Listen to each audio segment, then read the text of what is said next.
नमस्कार साथियों। आज हम देखने वाले हैं लेक्चर 4, जिसमें चर्चा करेंगे पृथ्वी की आंतरिक संरचना। पृथ्वी की आंतरिक संरचना, इंग्लिश में कहेंगे तो इंटीरियर स्ट्रक्चर ऑफ अर्थ। सबसे पहले आज 12 जनवरी 2024, जिसे हम नेशनल यूथ डे मना रहे हैं, यह विवेकानंद जी की जयंती पर। उसकी आप सभी को बहुत बहुत शुभकामनाएं। विवेकानंद जी ने जो एक हम कहे भारतवर्ष में महान दार्शनिकों के श्रेणी में हुए आध्यात्मिक गुरु और युवाओं के प्रेरणा स्रोत रहे, उनके जन्मदिवस पर राष्ट्रीय युवा दिवस हम लोगों को काफ़ी ही ज़्यादा प्रेरणा से प्रफुल्लित करता है। जैसे भारतवर्ष ने इस साल की जो थीम रखा है वह है मेरा भारत विकसित भारत।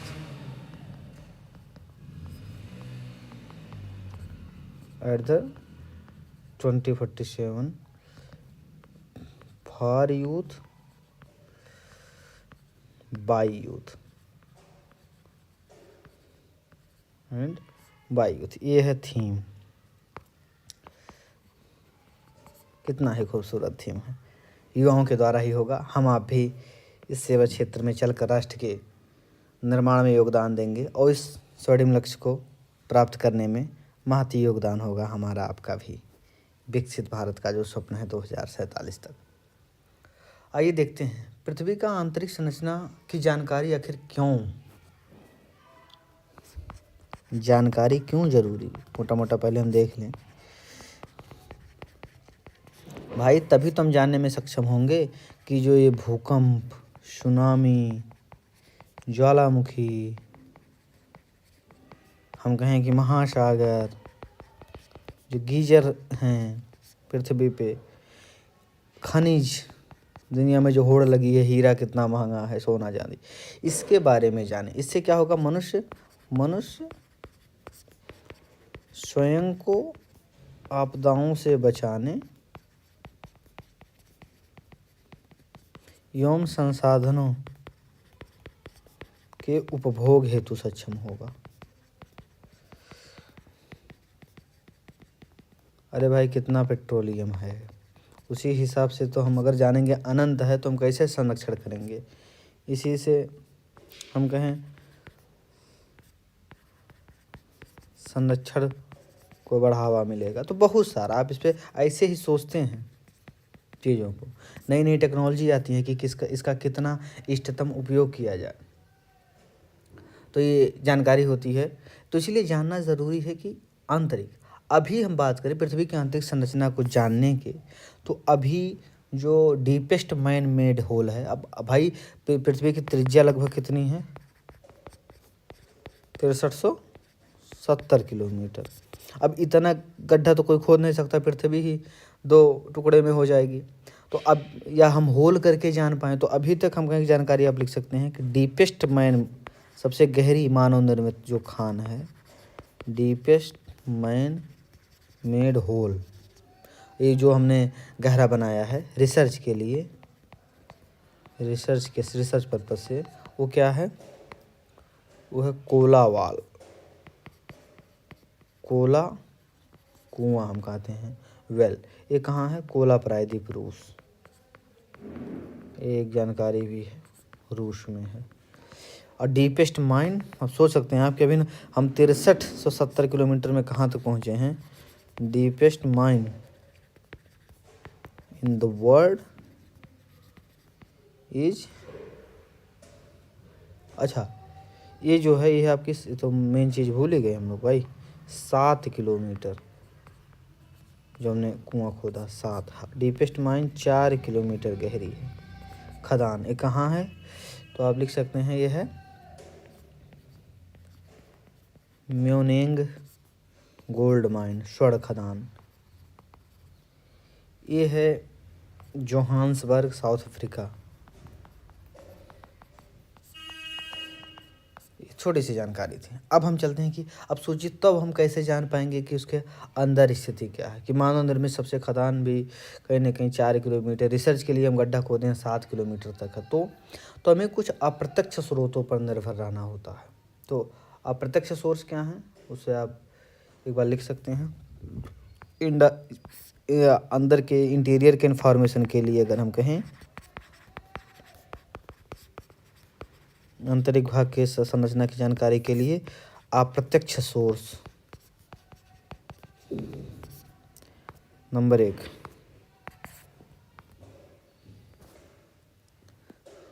अप्रत्यक्ष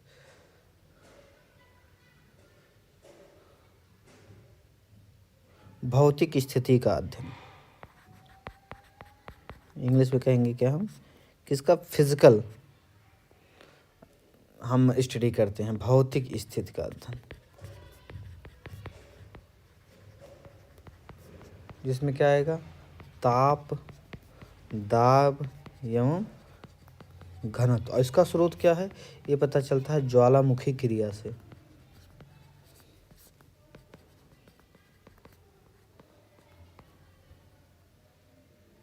ज्वालामुखी क्रिया से पता चलेगा।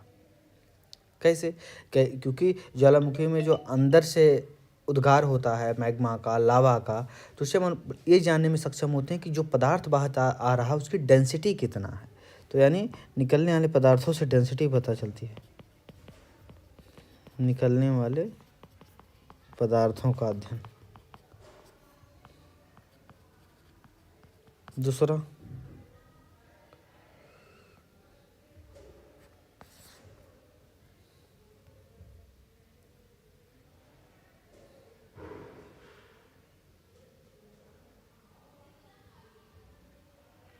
इससे जो ताप दाब का इसका अध्ययन करते हैं मुख्य तौर से। ज्वालामुखी वास्तव में प्रत्यक्ष सोर्स में भी आता है, जो कि हमें प्राप्त होता है। तो इन क्रियाओं से ताप दाब घनत्व को हम मुख्य रूप से इस पे हम ध्यान देते हैं।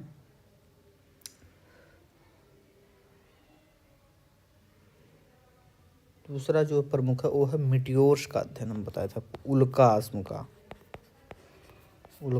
का अध्ययन।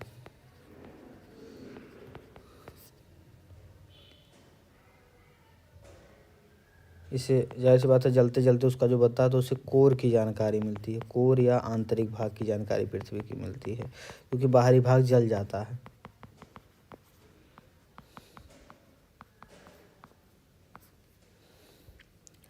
इसी से उल्का निर्मित झील, एक इन्फॉर्मेशन आप जान ही रहे हैं, से पृथ्वी से टकराया था जब, तो उल्का से निर्मित जो झील है वो है लोनार झील, महाराष्ट्र में है। अब यह एक रामसर साइट भी है।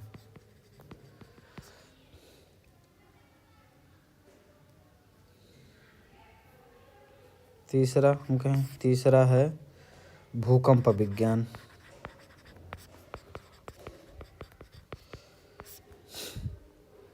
ये क्या होता है कि इससे जो साक्ष्य मिलते हैं वो सर्वाधिक मान्य हैं इस मायने में, क्योंकि ये धरातल से लेकर आंतरिक भाग तक का हम कहें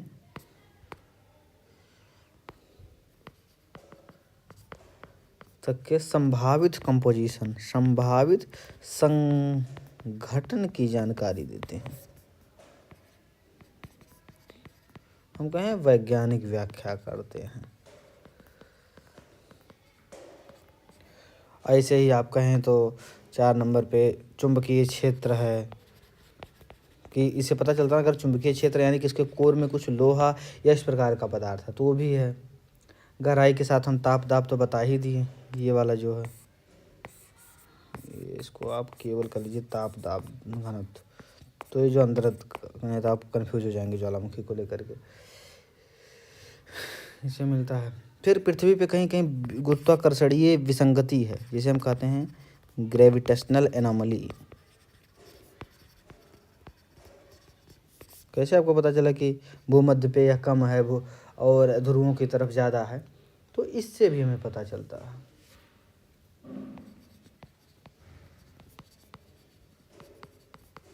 ध्रुव पर जो है। तो ये आपके रहे प्रमुख। अच्छा, एक जानकारी आप लिख लीजिए कि पृथ्वी में जैसे हमने कहा था कि भूकंप विज्ञान, तो इसमें क्या होता है कि सतह के नीचे प्रति 32 मीटर पर 1 डिग्री ताप बढ़ता है। सतह के नीचे जाने पर हम कहें,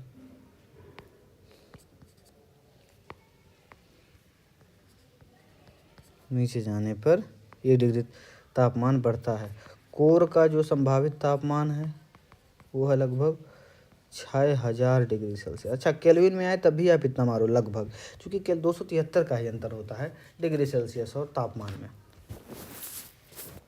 ताप दाब का संबंध भाई, अब इसको भी हम देख लेंगे अच्छे से जानकारी में कि टेम्परेचर अंदर हाई कैसे है। तो अगर पूछ ले ऑनलाइन में, तो पृथ्वी के यहीं हम देख लेते हैं,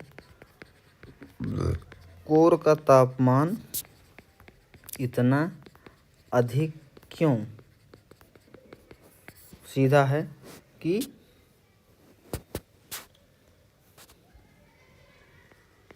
दाब अधिक है, तो इससे टेम्परेचर अधिक है। अच्छा, एक ऐसे ये साइंस का एक लॉ है जो कहता है कि pressure proportional to T. Pressure बढ़ेगा, तापमान बढ़ेगा स्थिर आयतन पे। पृथ्वी का आयतन तो स्थिर ही है। अगर लिखना चाहेंगे इसको कहते हैं चार्ल्स लॉ, चार्ल्स का नियम। तो एक नियम भी कहता है। नहीं तो आप पूछेंगे कैसे, तो अगर हाथ ही आपस में आप हथेली दोनों दबाए रहिए तो कुछ देर बाद उसमें पसीज जाता है। तो हम कहते हैं कि थोड़ा पानी आ जाता है, थोड़ा गीला हो जाता है, वेट हो जाता है। तो उसी तरीके से अंदर टेम्परेचर बढ़ता है। तो ये है चार्ल्स का एक नियम का था। तो इसीलिए अंदर इतना ज़्यादा तापमान है। लेकिन अब आप कहेंगे कि उसके भूपर्पटी में भी कुछ जगह अगर हम कहें 100 से 200 किलोमीटर, तो तापमान बहुत अधिक है। तो आप लिख लीजिए, लेकिन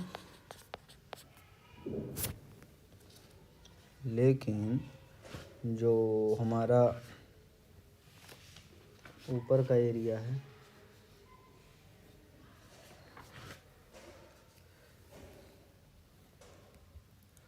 दुर्बलता मंडल वाला, वहाँ भी लेकिन 100 से 400 किलोमीटर, इसको लिख लीजिए दुर्बलता मंडल जो है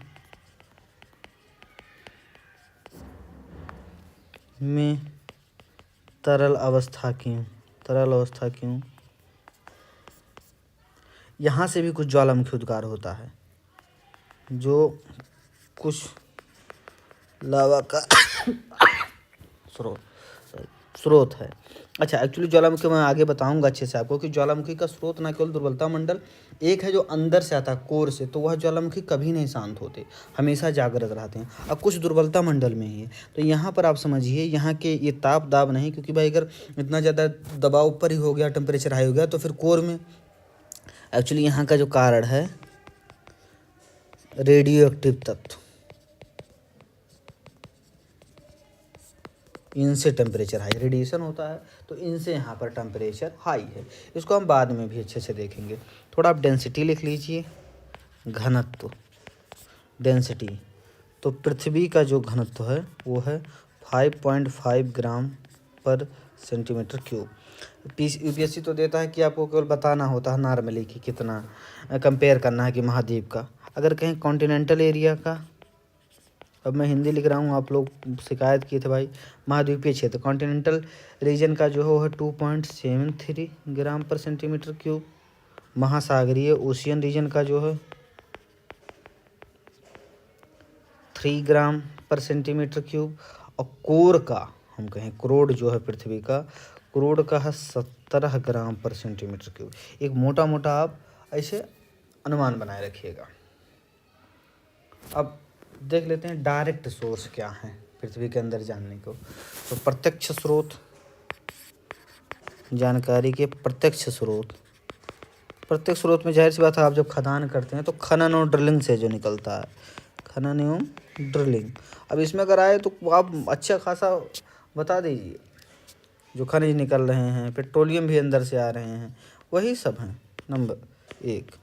दूसरा क्या है, ज्वालामुखी से मैग्मा, इसीलिए मैं इसको इसमें लिख दे रहा हूँ, ज्वालामुखी से जो मैग्मा निकलता है। तो ये दो आपको ये जानकारी रखनी है। अब पृथ्वी की एक बार आंतरिक संरचना की बात कर लें, जो हम कहते हैं ज़्यादा इम्पोर्टेंट है, वो हम यस एक फिगर के द्वारा हम समझ लेते हैं।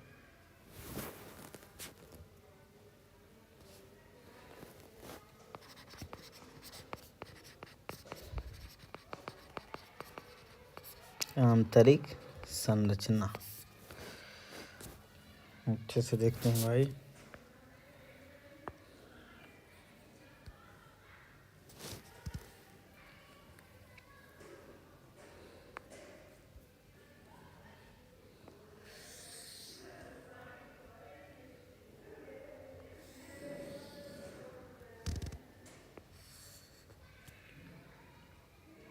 पहले मैं फिगर बना लेता हूँ।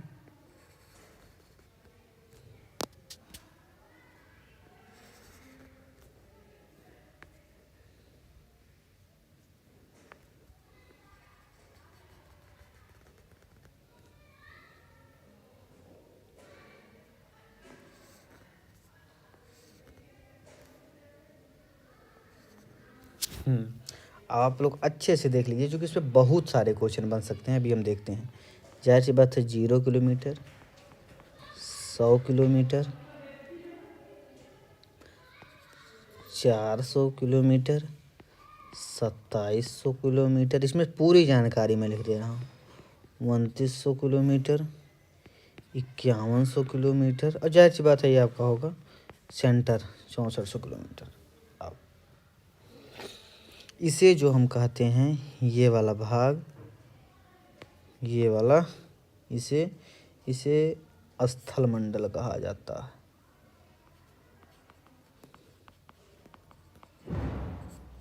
स्थल मंडल, जिसे हम कहते हैं लिथोस्फीयर।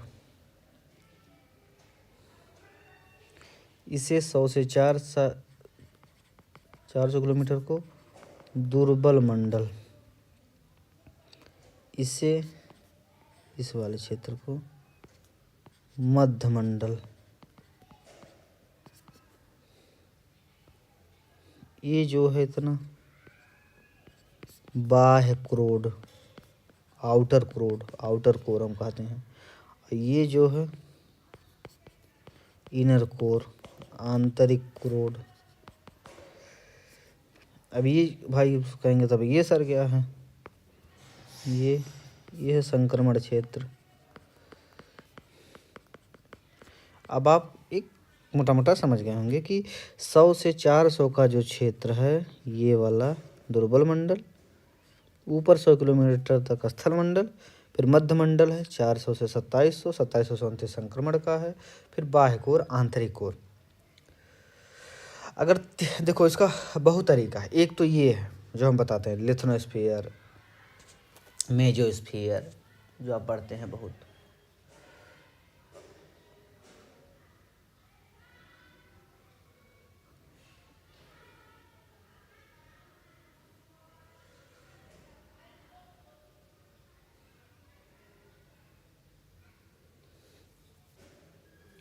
और एक अलग व्याख्या के अनुसार इसको मोटा मोटा हम क्या कहते हैं, एक्चुअली ये 100 से लेके 29 तक, 100 तक का क्षेत्र, ये जो आप पढ़े रहते हो ये वाला, इसे कहते हैं मेंटल।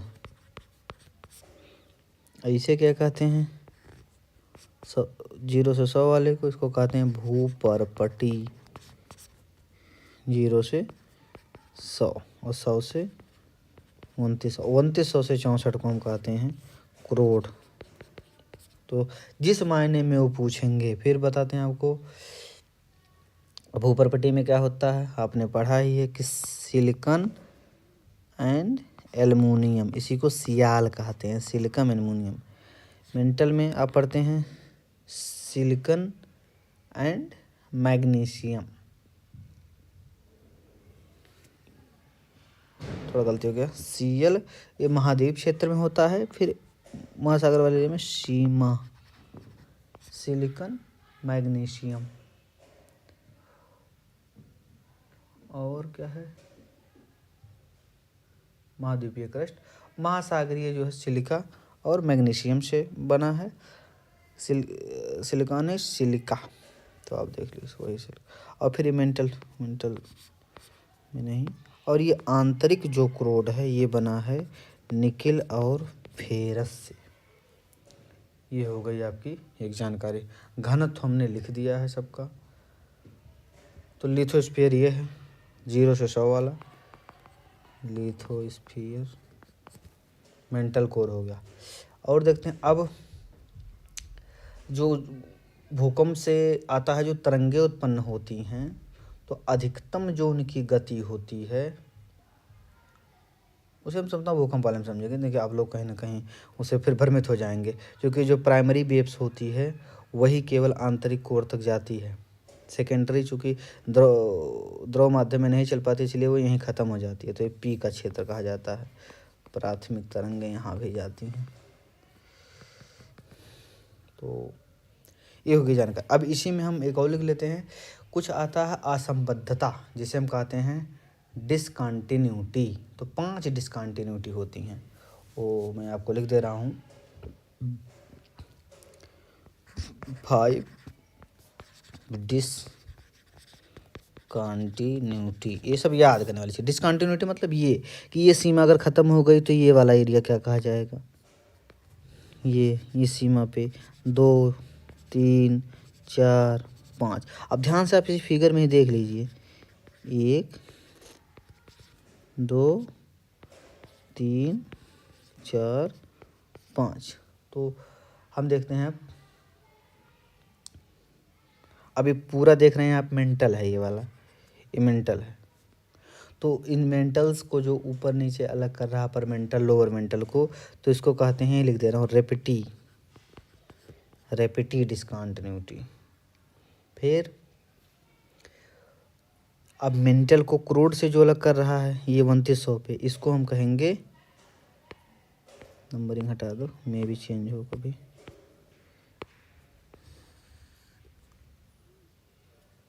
अब मेंटल को जो क्रोड से अलग कर रहा है इसको हम कहेंगे गुटेनबर्ग। आंतरिक कोर को बाह्य कोर से जो अलग कर रहा है उसको कहेंगे लेहमान।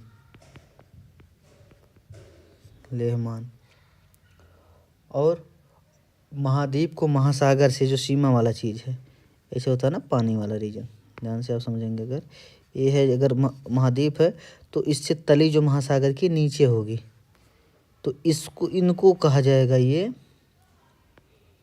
कोनार्ड। एक ही होती है जो तिरछी होती है, टेढ़ी होती है, कोनार्ड हो गई, तो कोनार्ड हो गई। फिर एक आएगा महाद्वीप को महासागर से जो अलग कर रही है, कोनार्ड हो गई। कहाँ भैया यार, इस सब सिस्टम में पढ़ाना ऐसे। तो ये जो अलग कर रही है ये हम कहें ये वाली, ये हो गई कोनार्ड, महाद्वीप को महासागर से।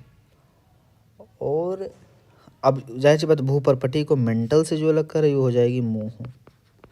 अब इसको हम अच्छे से तो देख रहे हैं, कोनार्ड, मोहो, रेप्टी, गुटेनबर्ग, लेहमान। तो आप लिख लीजिए CMRGL।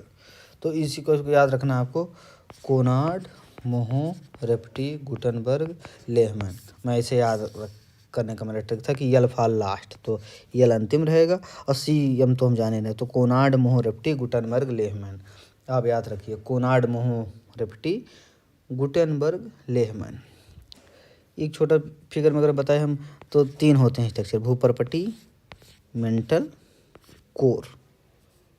तो भूपर्पटी ये हो गया मेंटल, ये हो गया क्रोड। आपको याद रखना है कि भूपर्पटी में अपर महाद्वीपीय होगा भाई, और लोअर तो होगा महाद्वीपीय या कॉन्टिनेंटल, और ये होगा महासागरीय।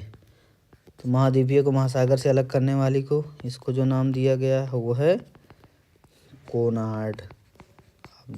ये है 60 ट्रिक याद करने का, जो कि इससे क्वेश्चन बनते हैं निरंतर। ये वाली जो होगी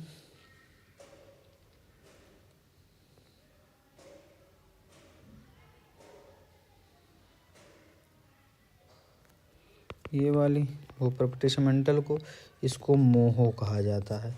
एकमात्र जो आड़ी तिरछी होती है, तो अगर हम कहें एकमात्र डिस्कंटिन्यूटी जो तिरछी है या कर्व है, हम कहें केवल मोहो, मोहो, यही याद रखना आपको।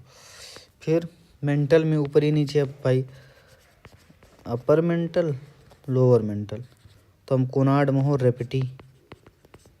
फिर मेंटल को इससे अलग क्रोड से अलग कर रही है तो गुटेनबर्ग, और आंतरिक यानी आउटर और इनर क्रोड को जो अलग करे वो है लेहमान। बस समझ रहा हूँ आप ये समझ गए होंगे, इसलिए मैं इतना टाइम दिया हूँ कि याद रहे। कोनार्ड मोहो रेपेटी गुटेनबर्ग लेहमैन, भूप्रपटी मेंटल क्रोड, इन्हीं तीनों को अलग कर रही हैं। आप देख रहे हैं कोनार्ड सबसे ऊपर में है, फिर अगली सीमा आएगी तो मोहो, मेंटल में 2 है, क्रोड में 2 है, तो आप बार्टर से जान जाएंगे कि इसके अंदर एक है छिपा, इसके अंदर एक छिपा है, इसके अंदर एक छिपा, और सभी का बार्डर है, तो 5 ऐसे हो जाएगा। सबके अंदर एक 3 और 2 हो जाएगा सीमाओं पे, तो 1 2 3 4 5। मुझे लगता है आप कभी आप नहीं भूलेंगे, आपको भूलना भी नहीं है। कोनार्ड मोहो रेपेटी गुटेनबर्ग लेहमान। ओके, अब हम देख लेते हैं। एक होता है कि ये जो भूप्रपटी है इसकी मोटाई, लिख लीजिए भूप्रपटी के बारे में। अभी आप कहेंगे भूप्रपटी कर रहे हैं, उसका इंग्लिश नहीं बताया। सबसे पहले भैया हमको देखना, भूप्रपटी मतलब होता है क्रस्ट। तो हम 3 पढ़े हैं ना, ये 1 2 3, तो हम देखते हैं पहले क्रस्ट या भूप्रपटी। इसमें ध्यान देना है किसकी मोटाई बाहरी परत आप जान रहे हैं क्या, बार बार वही लिखना। मोटाई 5 से लेकर 30 किलोमीटर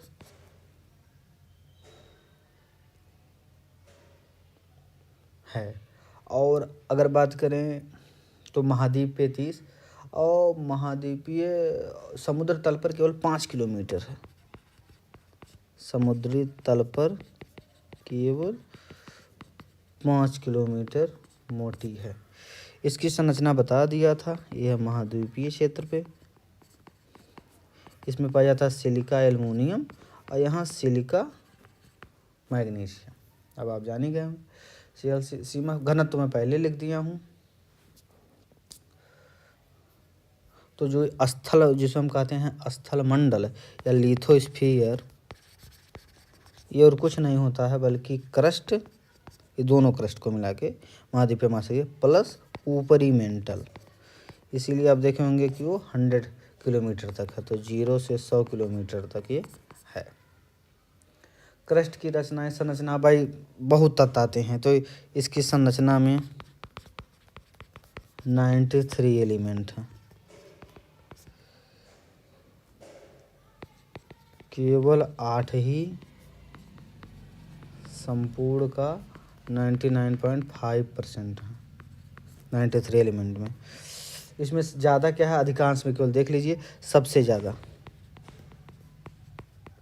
तो ऑक्सीजन, फिर सिलिकॉन, फिर एल्युमिनियम।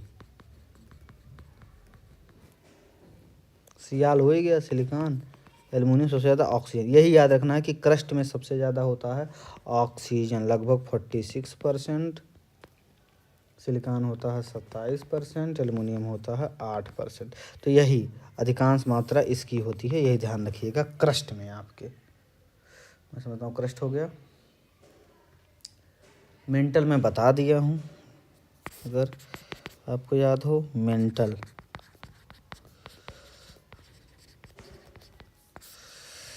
कहाँ से है, 100 से 2900 किलोमीटर, ये वाला एरिया आप देखे होंगे, ये है मेंटल। ये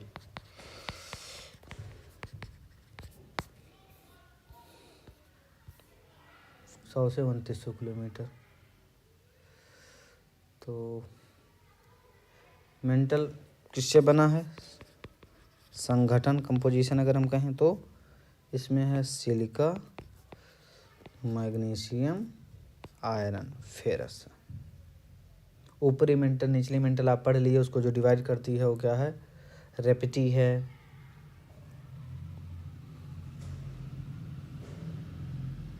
अब इसमें बताया कि ये मुख्यतः ठोस है, ये वो प्रॉपर्टी तो ठोस है ही, आप जाने, ये मुख्यतः ठोस है, लेकिन ऊपरी हिस्सा, ये बहुत महत्वपूर्ण जानकारी है भाई साहब, द्रव है जिसे दुर्बलता मंडल कहते हैं। दुर्बलता मंडल इंग्लिश में से कहते हैं स्थेनोस्फीयर। अब ठीक से लिखा जा वही।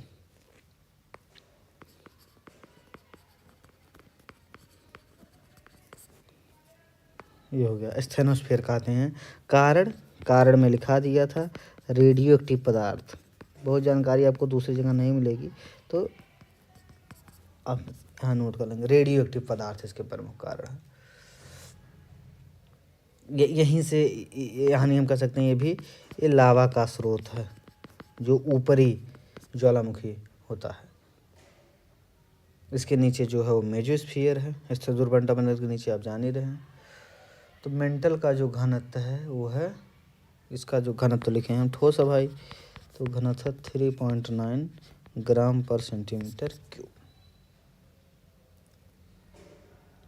वो अब इसका क्रस्ट का कितना था आप लोग कहेंगे बताया ही नहीं, वही पहले ही लिखा था 2.7 ग्राम। तो नीचे जाने पे बढ़ ही रहा। कोर का तो आपको पहले ही बता दिया गया था कि भैया 17 है, आप लोग जबरन लिखा रहे हैं। अब आता है तीसरा भाग जिसे हम कहते हैं कोर या क्रोड भी कहते हैं। सबसे निचला भाग है पृथ्वी का केंद्र। इसमें क्या है? मुख्य तत्व निकिल एंड फेरस, लोहा, निफे कहा जाता है। और इनका जो है वो है 2900 से जितना भी है, 6370 का हो या कितना भी किलोमीटर तक। टेम्परेचर आप देखे ही 5500 डिग्री सेंटीग्रेड से 6000 डिग्री सेंटीग्रेड होता है। घनत्व इन्होंने 13 लिखा है लेकिन लगभग 17 होता है।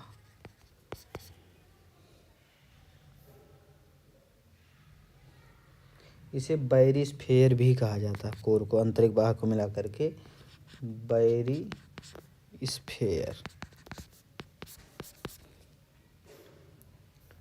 क्योंकि आपका कोर में ही आपका जो लेहमान है, असंबद्धता है, इसकी अवस्था क्या होगी? इसकी अवस्था लगभग है तरल अवस्था है।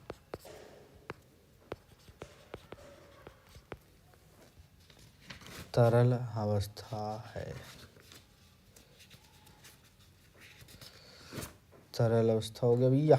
दुर्बल मंडल हो गया, क्रोड है भैया, लगभग क्षेत्र में निकल लोहा हो गया, प्राइमरी वेव्स पाई जाती है, पूर्णतः पिघल गई है। अच्छा, ये हम कहें तो यहीं से चुंबकीय क्षेत्र घूर्णन पृथ्वी का होता है ना, घूर्णन, तो पृथ्वी के घूर्णन के कारण इस पर असर पड़ता है और जिससे क्या होता है? चुंबकीय क्षेत्र का निर्माण। चुंबकीय क्षेत्र जो डायनमो की भांति काम करता है। तो ये एक अच्छी जानकारी आपके लिए हो सकती है। अत्यधिक दबाव है यहाँ पे। एक अगर मुझे नहीं लगता पीसीएस में पूछेंगे, लेकिन आप ध्यान रख लें कि अगर कोई प्राचीन पर्वत जो दुनिया में पहले थे, माना कि ये पर्वत हैं जो अब वो लगभग स्थल बन चुके हैं, तो ये आप समझ पाएंगे उनका तत्वों का घनत्व तो कैसा होगा, क्योंकि अब तो बहुत खनिज वाले पदार्थ बने हैं। भारत में छोटा नागपुर देखोगे, कर्नाटक का पठार है, बुंदेलखंड का, बस्तर का पठार, तो ये कैसे अब बाद में खदान से उनसे कुछ निकलने लगा है। पहले तो ऐसे ऊंचे पर्वत की तरह थे जिन्हें पर्वत कहा जाता था। अब जाहिर सी बात है कि यहाँ हाई घनत्व होगा, तो अगर वो पर्वत हैं, अब वो पठार बन चुके हैं, ख़त्म हो चुके हैं हाँ ऊपर का सिरा सब अपर्दन से। अब मध्य घनत्व, जाहिर सी बात है यहाँ निम्न या कम घनत्व होगा। अब देखो ये धीरे धीरे पर्दन होने लगा, तो कैसे हो रहा है? इसे एकत्रित हो रहा सब। इसको हम क्या कहेंगे, ऐसे जो फॉर्मेशन यहाँ होगा यह मैदान बनेगा इन अवसादों से, ये मैदान। तो यही बाद में हो जाते हैं ये, चूँकि यहाँ नीचे सब खनिज रहता है ना उच्च घनत्व, तो बाद में यही बनते हैं।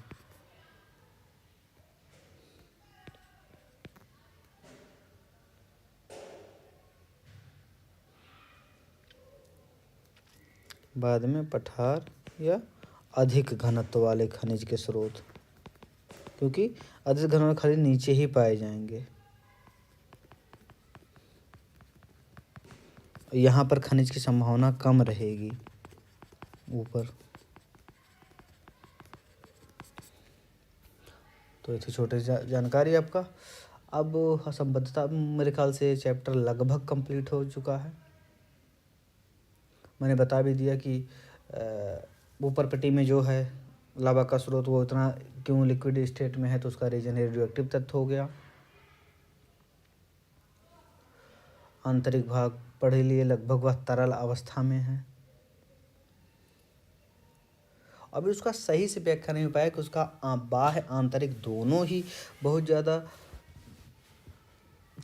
तरल अवस्था में है। हालांकि ये माना जाता है फ्लूइड स्टेट है, तभी केवल प्राथमिक वेव्स वहाँ जा पाती है। और उसके जो अंदर वाला कोर है वो लगभग सॉलिड अवस्था में है, मजबूत, हम कहें कि कठोर ठोस अवस्था में है, एकदम अंतराल यानी आंतरिक कोर जो है। इस पाठ के शुरू में कुछ जानकारी आपको मिलेगी जो पृथ्वी का द्रव्यमान में आप देख लिए थे। एक छोटी सी इन्फॉर्मेशन आप लिख सकते हैं कि भूपर्पटी में सबसे ज़्यादा ऑक्सीजन होता है, आप जानते हैं, उसको याद रखिएगा। लेकिन पृथ्वी के द्रव्यमान में जो होता है सबसे अधिक होता है ऑक्सीजन।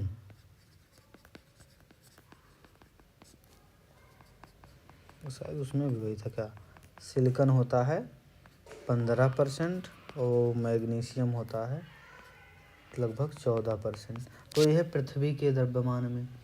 और जो हम क्रस्ट का पढ़े थे, क्रस्ट में भी ऑक्सीजन, लेकिन यहाँ ऑक्सीजन 32 है, वहाँ 46 था। तो सबसे ज़्यादा ऑक्सीजन सिलिकॉन, वहाँ एल्युमिनियम था, यहाँ मैग्नीशियम। ये आपको थोड़ा सा ध्यान रखना है।